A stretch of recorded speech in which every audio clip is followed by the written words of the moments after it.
Good evening. Thank you for coming. I've met most of the people in the room. I haven't. I apologise. My name's Ronan O'Carroll. I'm a consultant in the software world. I work for Syniega, which is an independent consultancy based in the UK with clients around EMEA and the US. My background is from the software industry. A little bit about myself.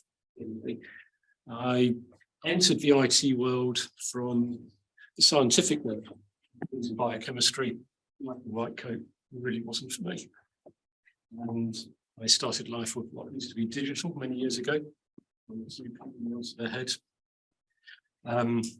Progressed to Oracle when Oracle bought RDB from digital. I was working in the software licensing world at that stage. And back in those days, software license compliance did exist. Yeah. I moved from Oracle to KPMG, where I worked both vendor side and end user side. And likes of IBM, Microsoft, what used to be Attachmate, now Micro Focus, as a flinch. Was it a flinch? As clients, I narrowly avoided becoming the EMEA License Compliance Director for Attachmate, which I think was probably a good move in that respect. Does anybody work for a software vendor here? Okay. Do I need to be careful what I say? No, you said Micro Focus already. Well, we're now open text now. Okay. Joking aside, working vendor side, everybody in that world, very professional people, driven by goals, etc. Probably at this point, I should say, everybody okay with Chatham House rules this evening? Well, good that we're recording. Okay. Good point. That's a new one on me. That won't work, will it? No. Okay, we'll be careful. Let's be careful about what we say and how we say it. We'll keep the names of the innocent and guilty out of the conversation. KPMG days, end user and software vendor side. Started up the EMEA license compliance team for VMware in the 2010s. Interesting experience, very financially focused organization when it came to license compliance.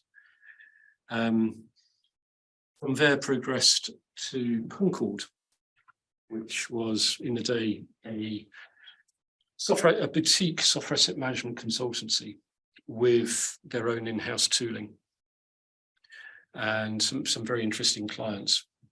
And that was a move firmly to the end user side of the house. From there, Concord was sold to Avanti a few years back, and they were after our tool. So that was quite an interesting experience, not the people. So we took the product people, but not the customer-facing consultancy people, which led me to SHI, a US-based reseller of an ITAM services arm. Great experience, a lot of US-based work, which living in the UK had its challenges. And more recently now with Syniega, based here in the UK. So it's a little bit about me, about my background, which hopefully puts in some of the things I'll talk about this evening, hopefully just puts that in perspective. And I've got a couple of goals this evening. One is to discuss software licensing and software asset management in the context of the cloud and cloud migrations and the journey to the cloud, and when you get there, how to manage it and what that looks like. And my other objective is to prompt you to think about that in your respective roles. If you go away from this evening thinking, well, I could do that a little bit better, or I could do that differently, or I need to talk to that person, or I could do this, or I could do that, that to me will be a good thing. So I tend to find when I come to sessions like this, I tend to enjoy them because it's time to think and reflect, to ask questions, to learn from other people, all of those things. So whether you're vendor side, end user side, consultancy side, whatever the side of the equation that you're looking at, can you have different sides, multiple sides of an equation? If you have two sides of an equation, can you have more than two sides? Not sure. I think that's when they become simultaneous, isn't it? So my daughter's a mathematician. I'm we, not. we have discussions about infinity. Yeah, that's a different subject. So they're my two goals for this evening, to discuss this whole area and to prompt you to think about it. And if we're quite a small group here, so if you've got questions as we go along, please shout, yeah, please interrupt. I'm going to ask a question at this point, which, well, two questions actually. If you have a read of that statement, this was in a software vendor's order form with a customer recently that I read. Do you think it's a fair question, a fair clause to have in a contract with a customer? And I don't actually have a prize to give away, but can you take a guess at which vendor it might have come from? It's slightly obscure, but you may have come across it. First question, is it a fair term to have? Yes. Well, no, it defeats the entire purpose of cloud. Yeah. I heard a yes over there a moment ago, but we'll come back to that. So it defeats the purpose of cloud. I mean, the whole purpose of having a cloud service provider is that you have absolutely no idea what tin is hosted, what the infrastructure is hosting that service. If you have an idea of what tin it is, it's not really a cloud service. It's an outsource service. It's something else. It's not strictly speaking cloud. Okay. Yeah, so if I have, I think I'm right. So I get something from a supplier, and now apparently the trend is that we have in our contracts the right to audit that which the supplier is going to provide us. You've taken that a step further, my understanding, in that now often many suppliers are doing their stuff in the cloud. So at what point, who are we auditing? The person who we're buying the stuff from. The fact that they're using the cloud is that's a question. So If it's like AWS and Google, you know what I mean? So if are you on the end user side of a house? We can ask what your job role is. Compliance. Compliance for an end user organization? Yes. An end user. Okay. Services, yeah, but not a vendor or software. We're not a vendor, not a software. So would you think, I'm going to do my Nick Robinson piece here, a yes, no question. Is this a fair clause to have in an agreement with a vendor? Trying to understand it first, because I haven't heard right for licenses. So the way I read that particular statement is that if you're buying a piece of software like Sage, running it on a virtual private server, but you're buying that virtual private server from some type of vendor elsewhere, in theory, you're supposed to allow Sage to come in and audit that particular company's server system. So I don't think it's particularly fair. So if I'm a software vendor, yeah, and I want to ensure that my software, my intellectual property, is being used with the right licenses within the terms of the agreement that I have with my customer, and that I'm receiving the correct license and support fees for that product, that program or set of programs. Isn't it reasonable that I try to do everything possible to ensure that I can protect my IP and find out how it's being used and whether it's being used with the right licenses? You're shaking your head. I heard a yes on this side of the floor. Is it a yes? It wasn't necessarily either. The reason being is that I agree with the statement about if you're using the service from the cloud provider, then the whole idea of cloud is that it ramps up and it ramps down. So how can you associate that with being fair with regards to auditing the licenses at any particular point in time? Because you could be at a peak, you could be at a trough. So how would that work for vendor? Okay. Wouldn't this also mean that what we mean by the audit here? We're looking at three parties. There is one, the end user client. Then there's a software vendor. And there's the cloud vendor. Yes. right? So the three parties are actually coming together.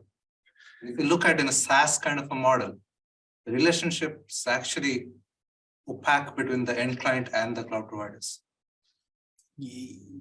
So, to a certain extent. so if I'm a customer, an end user customer, and Kylie is the software vendor providing me with a software product with licenses, the right to use and associated support. And I decide to put Kylie's software product in a cloud over here. It's in Azure, AWS, GCP, some other cloud. It's over here somewhere. I have control of what's going on here, and I have a contract for that service, that supply from that cloud provider. Why should I give Kylie the ability to, why should I commit to allow her auditors to come and audit that environment in terms of the agreements I have with her company? That's exactly the point of question here, right? So I mean, unless there's a regulatory need of it by force, I mean, My personal this view, cannot be, this is difficult to be enforced in the SaaS environments. it's a little bit of a difficult question.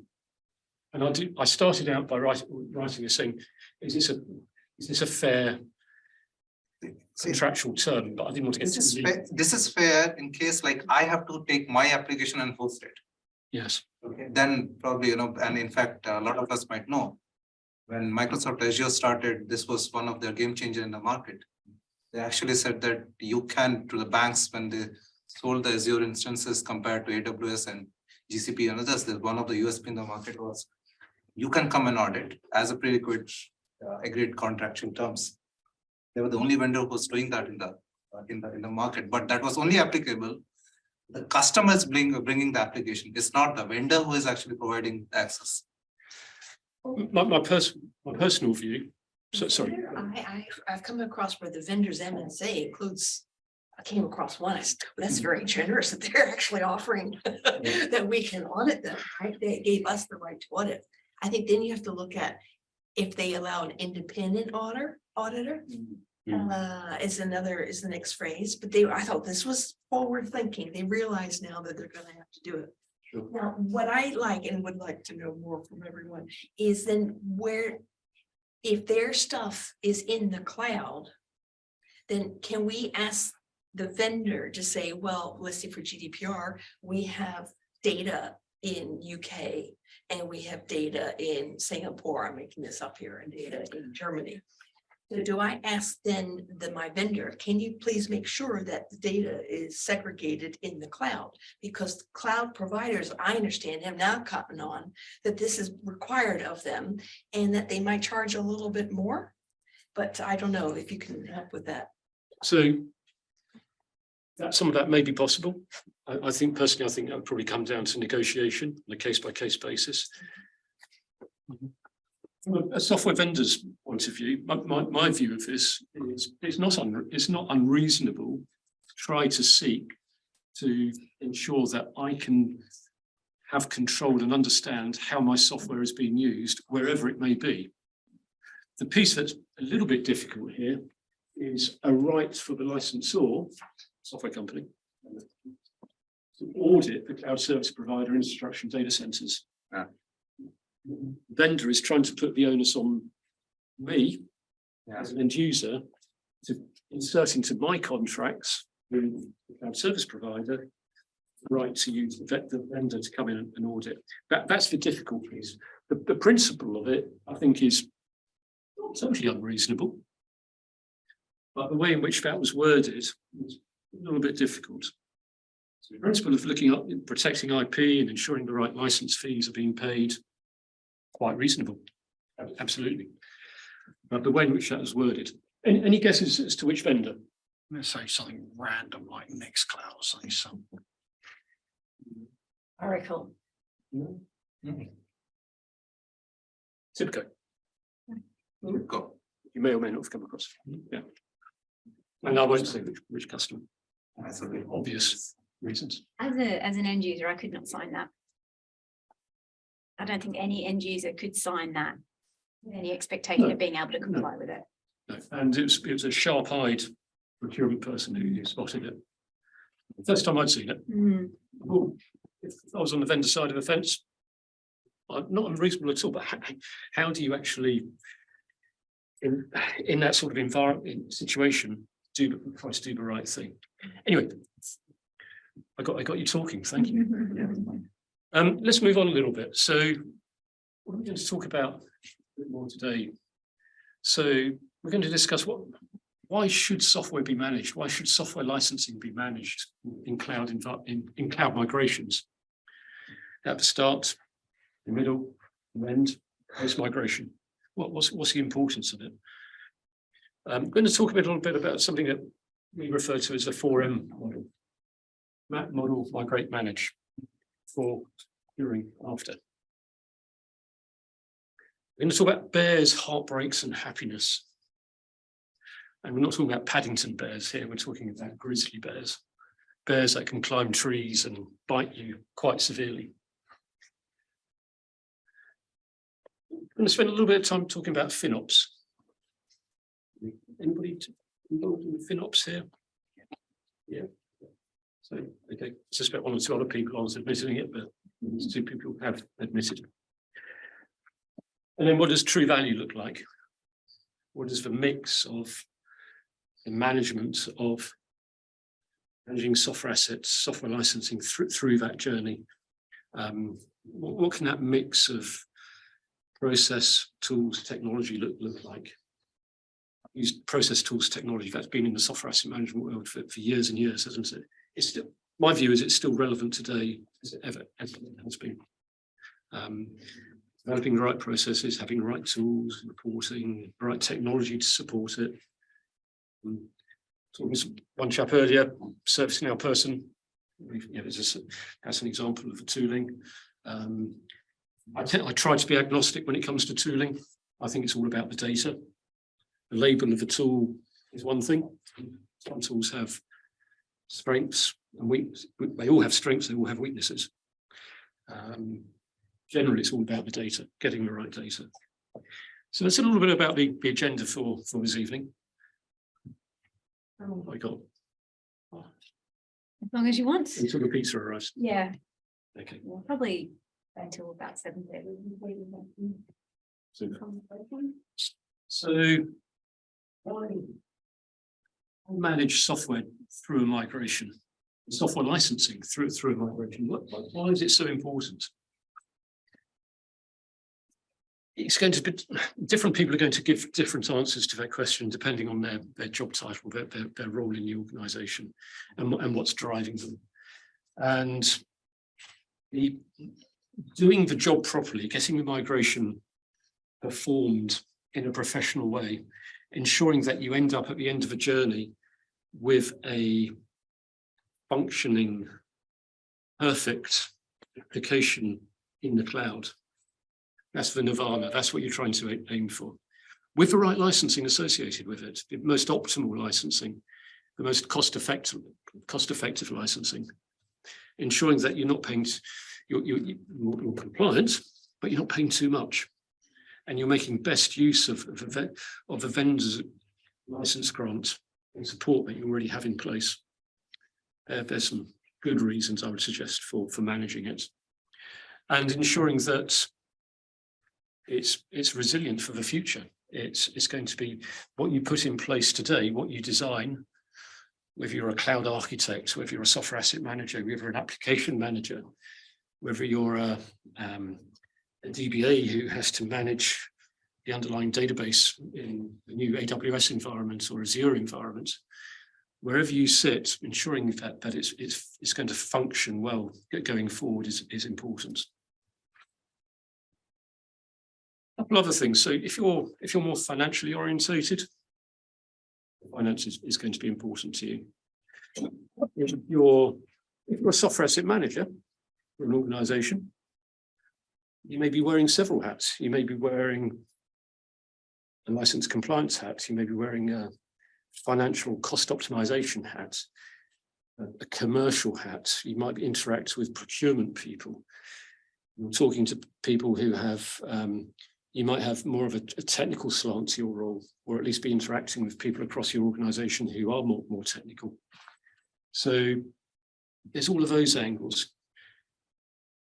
One of the key areas that we're seeing more and more, over the last year and process is the whole carbon green conversation.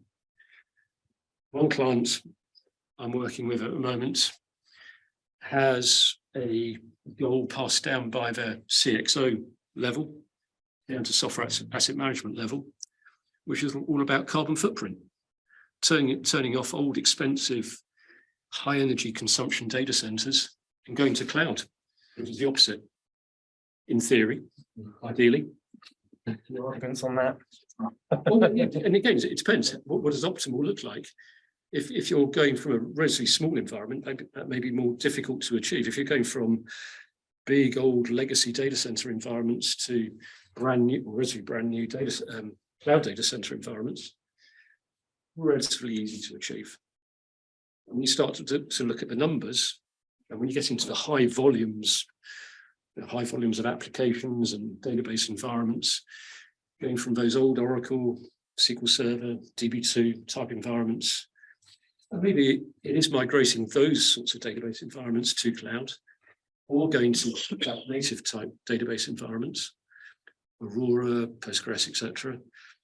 Yeah, but it becomes quite interesting to look at. So those two things can come together, that whole carbon footprint and financial cost savings, that can be quite interesting.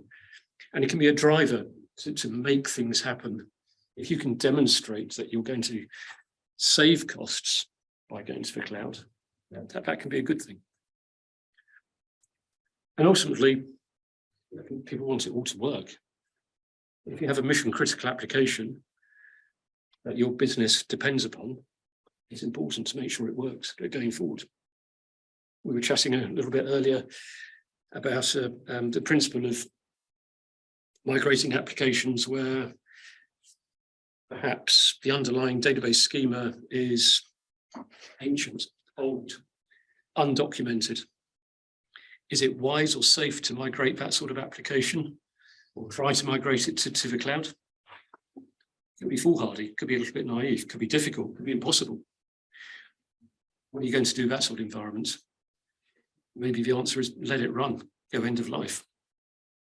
Maybe it's to try and reverse engineer the environment. There could be some options there, but ultimately ensuring that going to that new environment, making sure it works is really important. So let's talk a little bit about what the life cycle of a cloud migration can look like. And here we're going to start to talk a little bit more about software licensing. So I have to talk about software licensing tonight because that was in my job description for this evening, I think, wasn't it? Yeah. So, and it's what I know and love. So what does a cloud migration over time look like? So software and time. And this is software usage over time. And to that, you can equate licensing requirements. So if I start off with a license quantity of X, and it's welcome. Over time, this is where a little bit of analysis and planning and forecasting comes in, and understanding what you're actually going to do and how you're going to achieve it. What's actually going to happen to the number of software deployments as you go through the migration? You have to go through, start at a point of where you are today, your current steady state, your current usage. And as you start to migrate to your new environments, you'll typically go through some form of dual running, testing, beta, pilot. And that sometimes can take you over and above in terms of usage and licensing what you're currently licensed for. That can create risk. And that risk might be large. It could be a large exposure, it could be a small exposure. but it's going to be an exposure. So my view is it's really, really important to do a little bit of planning, to understand what's going to happen as you go through this migration. What are the requirements from a licensing point of view? Understanding your, over here on the left-hand side at 0.00, what is your starting point? How many licenses do you have? What are the terms of those licenses? What environments do you currently have? So that's the 4M model that I referred to earlier, and we'll come back onto this in a moment. Map, model, migrate, manage. So mapping what you currently have, understanding what you currently have down here as a starting point. Modeling where you're going to go to, understanding what this is going to look like. That's the next stage. Performing the migration, and then ending up in a steady state. But before you perform that migration, understanding what that financial exposure might actually be and controlling it. And in real life, what does this mean? Does it mean that if you identify and forecast, you're going to have a peak and you're going to have a compliance risk exposure issue? Should you automatically run off to the vendor and go and buy new licenses straight away? That might be one logical conclusion, decision that you take, and it might be the right thing to do. There can be other solutions to it. You could, if you're in a situation where your organization is totally open book with a vendor and totally transparent, maybe it's a conversation with the vendor to discuss the licensing. We're going through this migration program. It's going to take X weeks, months, years. We need to explain this to you. We need to ensure that you're not surprised and we're not surprised. If there are different ways of achieving that migration, technically, and squeezing that down and minimizing that risk, that exposure, that can be another approach. Is there one size fits all? I would suggest not. The principle of managing it, though, is the key thing here. Have I said anything to surprise anybody, upset anybody? I guess there is an assumption implicit in this that you're bringing your own licenses. So that picture probably looks quite different if you're utilizing licensing provided within the cloud, within your cloud, by your cloud. You know, you're building, what's the word? You're paying for the licenses as part of the instance that you'll build. Yeah, you're right. There could be different scenarios here. The simplest scenario could be currently data center environment, going to pure cloud, switching off data center, going to pure cloud. Another scenario could be currently data center, going to cloud, but anything in cloud is the licenses are provided by the cloud provider. Flavor, shape, format brings. So that wouldn't come into play there necessarily, unless perhaps you had some form of cloud environment where you were testing that wasn't covered by the cloud service providers licensing. So I don't think you can avoid the detail here. This is where you have to, and if I was a software asset manager responsible for managing the licensing through this journey, I need to be thinking about these different points in time and relating it to, you know, what are my architects telling me? What are the timelines for this? When an application is going to go end of life, when I've completed my migration to the cloud, what's happening there? How long is this tail going to be? Is it a day, a week, a month, a year, a decade? I would also say it's not always a tail, because quite often if you're migrating, it might be that you're looking to increase capacity, increase cover your usage base. So it can be that sort of double peak whereby your utilization in the cloud increases as soon as you've migrated. That's one of the purposes, because your immediate capacity can't cope.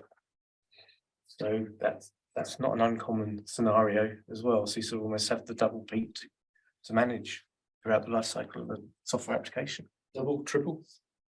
However long that life cycle of that application is, yeah. I have a client currently who, again, should remain nameless, looking at migrating an existing data warehousing and reporting environment from an on-premise data center with Oracle database underpinning it.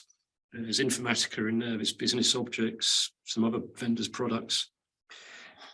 And we had a conversation with their SAM manager, an architectural chap, a finance chap, and the conversation went all over the place. And the conclusion that we came away with was you're trying to do the right things here. You're trying to modernize and digitize and all those good things, but you haven't actually got a plan yet. Let's help you. Let's help us try to, well, it became more of a challenge back to the customer. A, what are you trying to achieve? What are your timescales? What does your current plan look like? Oh, you haven't got a plan. Okay, let's help you work that up in the nicest possible way. Yeah, that was where we went with that conversation. So let's move on a little bit. That was the end of that. So yeah, financial operational compliance risks. Optimization, that's a funny word, isn't it? Optimization, it means different things to different people. So, hands up, I filched this slide from AWS website somewhere. But what I was looking for was the 7 R's, Gartner 7 R's. So, and it's not, so this isn't just about software licensing. So the cloud migration journey, software licensing is a key part of it, and the need to manage that is very, very important. But as a SAM manager, it's not the only thing I should be thinking about. As a SAM manager, I should be thinking about all these different angles and talking to different people in my organization to create that holistic view to get to a better place and to manage it. I think it's very easy for SAM teams to, I say this as an observation, to focus very much on the big tier 1 vendors and their licensing and license agreements and the deployments. And that's where the big ticket numbers come from. Absolutely, the tens of millions of dollars in managing a Microsoft agreement or an Oracle agreement. But it's not just about that. It's about helping to manage the business and helping to ensure the right things happen. And those applications that are running on top of that technology, the vendor's technology, that's what's really important to the business. If I'm going back to our pharmaceutical world, if I'm sitting there as a director of novel drug discovery for a pharmaceutical company, and I want the best IT systems to accelerate the rate at which I identify that next new Marvel drug that's going to send my company's share price sky high, I don't care what database it is. I want the best application that helps me do that. And if I've got old applications out there that aren't really doing the job, I might want to retire them. But if they're really doing a great job, I might want to retain them, etc. And we could go through all the hours here. So the point I'd just like to make on this area is, as a SAM manager, and this session is aimed at SAM managers, it's not just about the licensing. Thinking more broadly across the organization is really important. So let's talk a little bit about what I refer to as 4M, model, migrate and manage. And what does that look like? So traditional SAM, it's been around for a while, hasn't it? I think I go back probably if I think back to the 90s, software asset management was around then. Back in my DEC days, we had product authorization keys, license keys. And quick war story, as of the 31st of December 1999, we knew that, be careful what I say here, we were confident that we had identified all the vast majority of license keys out there in our customer base. And we sat there with bated breath at midnight and waited for the phone calls. And people who lived through Y2K, I'm seeing a few smiles here. But that was an angle on software asset management in those days, which isn't that long ago, so 20 plus years ago. But mapping and understanding of your software estate as it is today, that is a starting point. You can't avoid it. It's important. It's basic. It's fundamental. Then modeling and relating this to the cloud migration journey, modeling where you're going to go to. If you think back to that curve earlier on, along that journey, at the end point over on the right of the graph, against software against time, what's that actually going to look like? And within that, so before you actually perform any changes, implications of making those changes. The licenses you have today for your current usage, are they going to be sufficient? Are they going to be appropriate? Are they going to be totally outdated and not valid? Does concurrency, if you've got old concurrent licenses in there from the Cisco world, from the Oracle world, from the IBM world, anybody do Cisco licensing here? Ever got involved in that? I'm not masochistic. I've lived through one or two Cisco audits in the last few years. Really interesting. Different time for a different discussion. But understanding the implications of those changes is key. And then what's that migration journey actually look like? So the top of the curve there, as you go through that change, what are the implications? What are the costs associated with that? Is it £1, €1, $1? Is it 100 euros, $100? Is it £1,000? Is it a lot more than that? And it can be a lot more than that. There are, in most large organizations, financially, these are very significant situations. And it can create some, I'm going to choose my words, trying to choose my words carefully, significant events and significant risks. As an organization, if I identify a risk that makes it onto my financial risk register, it's pretty serious stuff. I did some work with a well-known transport organization not so long ago, where their risk did make financial risk did make it onto their company's risk register. And it was addressed, it was managed, but it reached top level because it was so significant. And then managing the whole story beyond the migration. Once the migration has happened, I'm giving a little plug here to FinOps. Remind me again, how many people involved in FinOps in the room?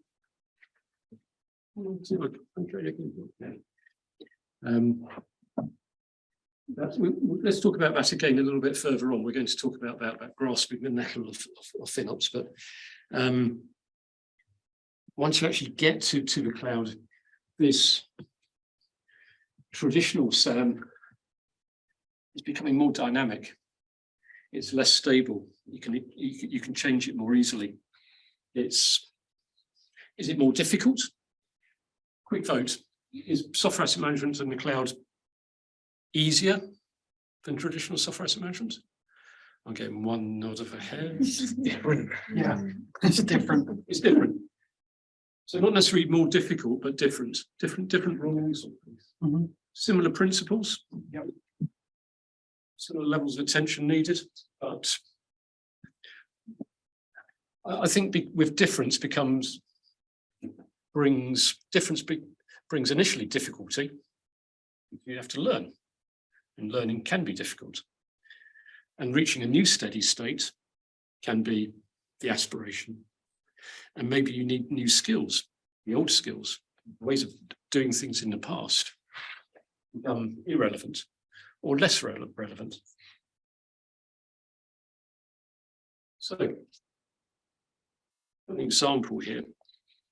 So, let me click through this. So, real life customer Oracle migration, where Oracle e-Business Suite moving to a hybrid cloud environment, and the principles of a 4M model, understanding the situation initially, prior to Oracle getting involved, before Oracle's license management team got involved. It was quite important to do background work behind the scenes before Oracle sales got anywhere near this, and working out what it would look like and helping the customer test their architectural assumptions, what they thought good looked like, and relating that to licensing and moving through the journey of, okay, this is where we are today.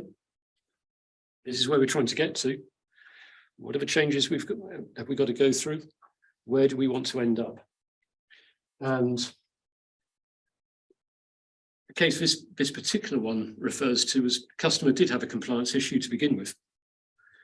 And the way in which they were architecting their new environments for to-be environments, there were some gaps and issues. So managing that through was a little bit tricky, and that there were arguments between financial people and architectural people. This is technically the best solution, but it's too expensive. Sam was there in the middle. Okay, we understand that, but what's the solution? What do we do here? So working through the scenario to reach a better place. Part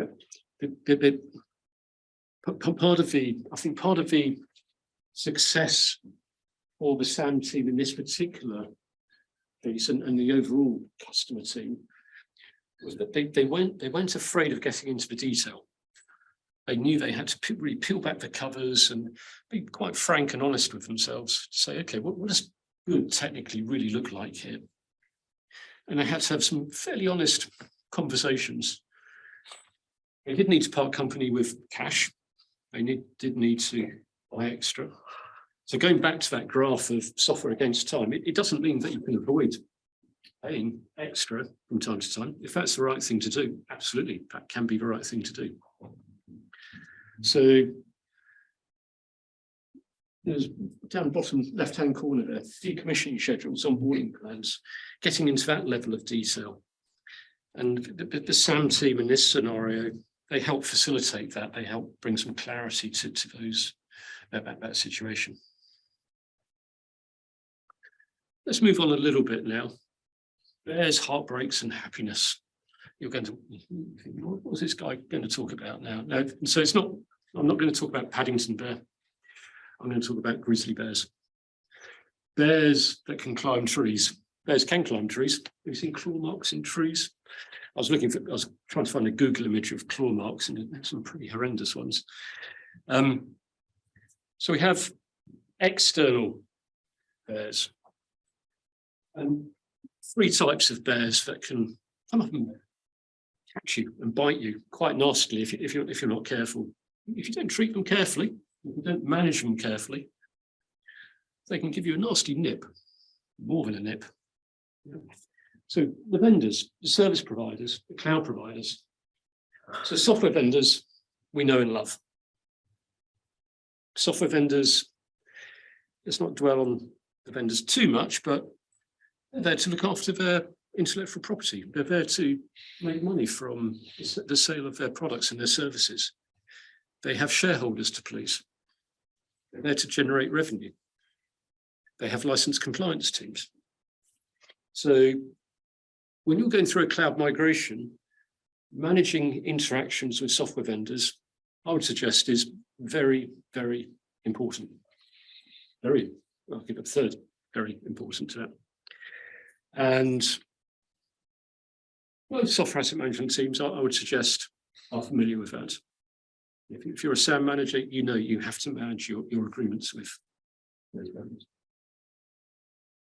And that can take shape and form in different ways. So that could be repelling audits, managing sales account managers from the vendors, trying to ensure that when your colleagues log technical support with a vendor, they don't give away too much information about your environment, just enough to get your problem fixed, but without disclosing where and how you're using the software that raises red flags somewhere in the vendor's organization. Service providers. So in this context, I'm talking about software asset management service providers and the likes of larger organizations who may provide IT, more general IT services. So are they, you may think as a SAM manager that your IT service provider is actively managing your software licensing and ensuring compliance for you. Have you read their the contract that you have with them? Are they contractually obliged to do that? In my experience, not many will commit to that. I remember helping a particularly large government organisation quite a few years ago, not with my current organisation, but the DWP, I mentioned that name, and they had a third-party service provider. They thought that that third-party service provider was responsible for managing their software license compliance. When we looked at the contract, this is a good 12, 15 years ago now. Nothing in there in the contract at all. No obligation for them to manage it. And they had a problem. They had a compliance problem. So that was a difficult position for them to handle. I suspect that's still the same with many organizations today. Cloud providers. Are cloud providers going to take responsibility for ensuring your license compliance when you move to their cloud? Will they provide licenses for your usage? Maybe with AWS RDS, for example. Yes. Will they take responsibility for it? No. So, what parts of your organization may not be as totally supportive of what you're trying to achieve as you would like them to be? What parts of your organization might put up certain barriers, obstacles, hurdles, 20-foot high brick walls that unless you're a Royal Marine or a commander, you don't stand a chance of getting over? And there's some groups there. Just a little bit more time. So there's some groups of people here who can put some fairly serious obstacles in the way of you doing your job. And legal people tend to ask quite difficult questions. They don't understand the technical intricacies of software licensing and software deployment.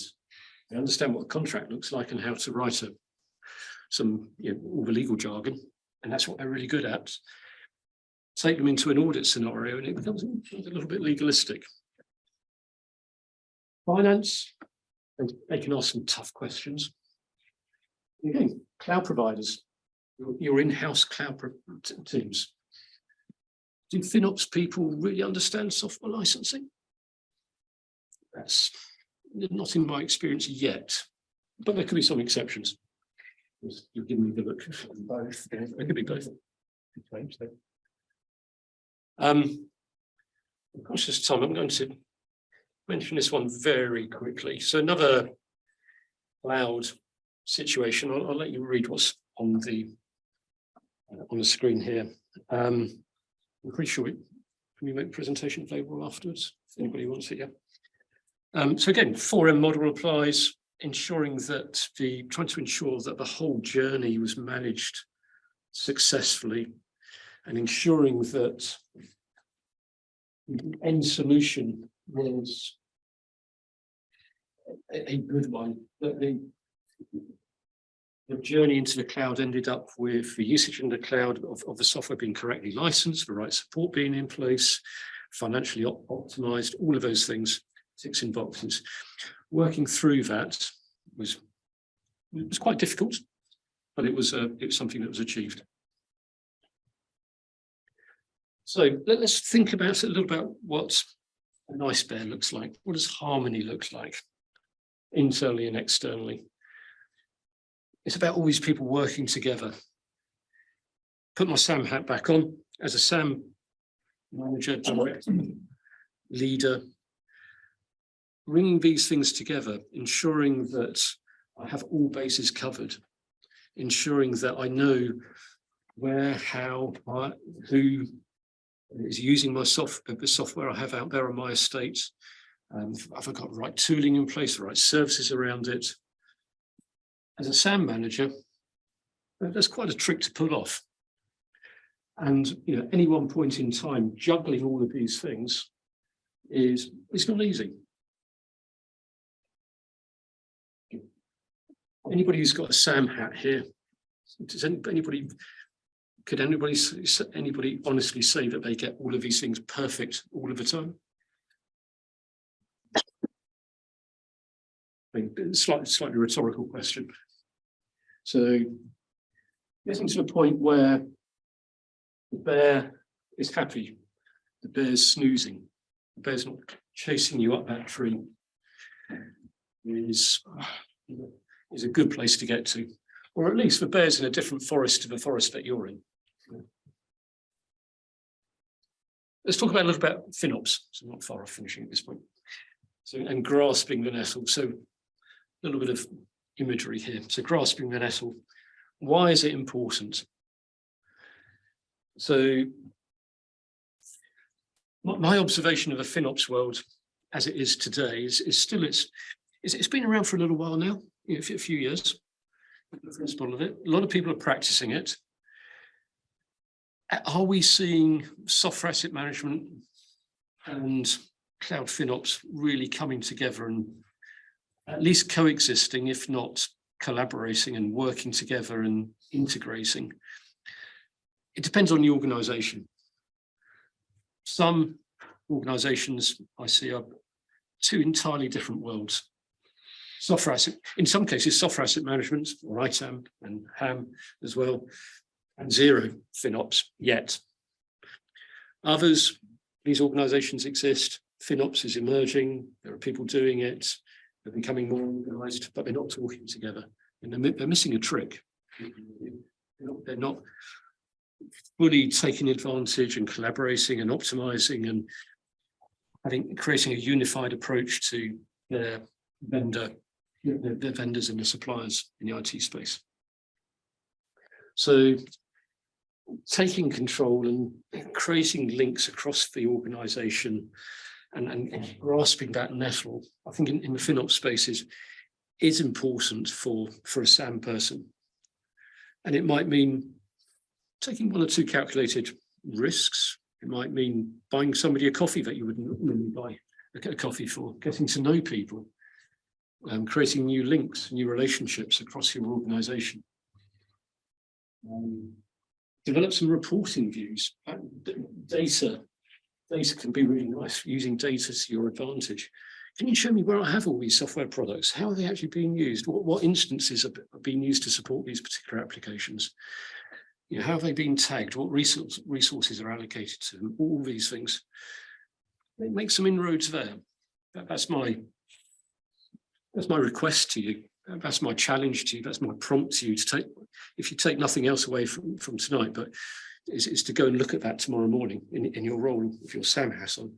What does FinOps look like in my organization? Learn about it and work out what to do about it. I'm going to skip through this one because I'm listening to Kylie Pizza look. Driving true value. So what does true value look like in the cloud migration journey and relating that to software asset management and software licensing and creating the right mix and getting the right outcome. Now we're going to have a little vote here. Would you prefer one of those? There's your vote, 2CV. Anybody know what 2CV is? May not seen one before. One of those, a Ferrari. Quick vote. Who'd like a 2CV? Yep. Quick votes. Who'd like a Ferrari? Okay, one of those as well. I'd like both, yeah. So a 2CV, can you drive a Ferrari across a rough country track without grounding it? No, you can't. Can you drive a 2CV down the German Autobahn at 150 miles an hour? No, you can't. Or depending on, yeah. I did go to school with a chap whose father put a Merlin Spitfire engine in an old Ford Capri. That's a different story. He blew that up on an Autobahn. The message here is all about having the right mix of process tools, technology. Right at the start, I talked about this a little bit. And in the software asset management world, whether we're talking about data centers, whether we're talking about machines under desks, whether we're talking about the cloud, as a SAM manager, controlling, tracking, reporting, managing software assets across your organization, regardless of the environment, but my view, it's all about having the right mix still of process tools and technology. I'm agnostic when it comes to tools. I think it's all about the data, getting the right data at the right time in the right place. So whether you're using ServiceNow, Flexera, USU, Raynet, Snow, whatever it might be, it's all about the data. Yeah. So the takeaway here is work out the right tools that you need for the job, work out the right processes, work out the right level of technology that you need. Do you need to spend £200,000 on the latest and greatest tool? Or go to the second-hand car market and spend, these things go for about 5,000 or 6,000 now. They're quite desirable. They'll do the job. Road suspension. My first car was a Citroen GS Palace. Air suspension, 3. Going across bumpy tracks is great, yeah. That's what those have. Can't do that in a Ferrari. But they can go fast and they can give you results very, very quickly. And they look lovely. So, in summary, managing software and software licensing through the cloud migration is important. It's important for you as a SAM manager, for your part of the organization. It's important for your business. It's important to ensure that those applications that are going to be running your operation continue to function uninterrupted when you go to the cloud. That you avoid any license compliance issues, that you're spending the right money at the right time, in the right place, in the right way. So you're doing it all for the right reasons. You have a process around it. You have a process of understanding where you currently are. You're working out where you're going to go and how you're going to get there. And as you go through that change, you're actively managing it. And when you get there, you continue to manage it. Understanding where those grizzly bears are going to creep up behind you and grab you. And working out how to not necessarily outrun them, but certainly outmaneuver them. That's important. And how to manage them. How to feed them. I didn't use that analogy. How do you feed the bear? How do you feed the software vendor? Give them enough food, keep them happy, keep their tummies full. Then they won't run after you so quickly. Or if they've got full tummies, they won't be able to run so fast. You'll be able to run faster than they can. And these aren't Paddington bears. These are real big grizzly bears. FinOps. Another takeaway for today. Think about FinOps. How do you link that into the SAM world? How do you make those linkages? How do you make friends with those people? That's important. And then driving at true value. What does that process, tools, technology equation look like? Getting that balance right. How much do I need to spend? Who do I need to convince? Is it easier to go to my CFO and get a purchase order signed off for a de Chevaux or a Ferrari? I have a business justification for either. It's working out what we actually need. So quick question, where are you today? So quick 60 seconds on this. In your organisation, from a SAM point of view, quick vote. Are you dealing with this sort of grizzly bear? Or are you in a situation where you've got things under control? You're over here. Quick vote. Who's over here? No? In the middle. One person at the back, I've got one vote. I've got. Who's over here? Okay, so it's got a little bit of a mix.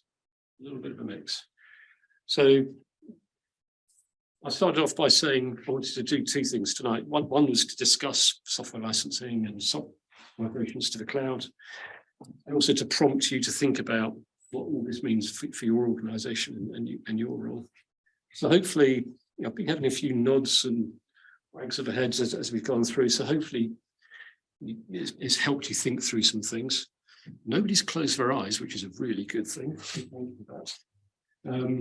So please go home and think about this when you go to work tomorrow. One or two things that you think, oh, Ronan said this last night. I need to talk about this. I need to think about this. So thank you for listening.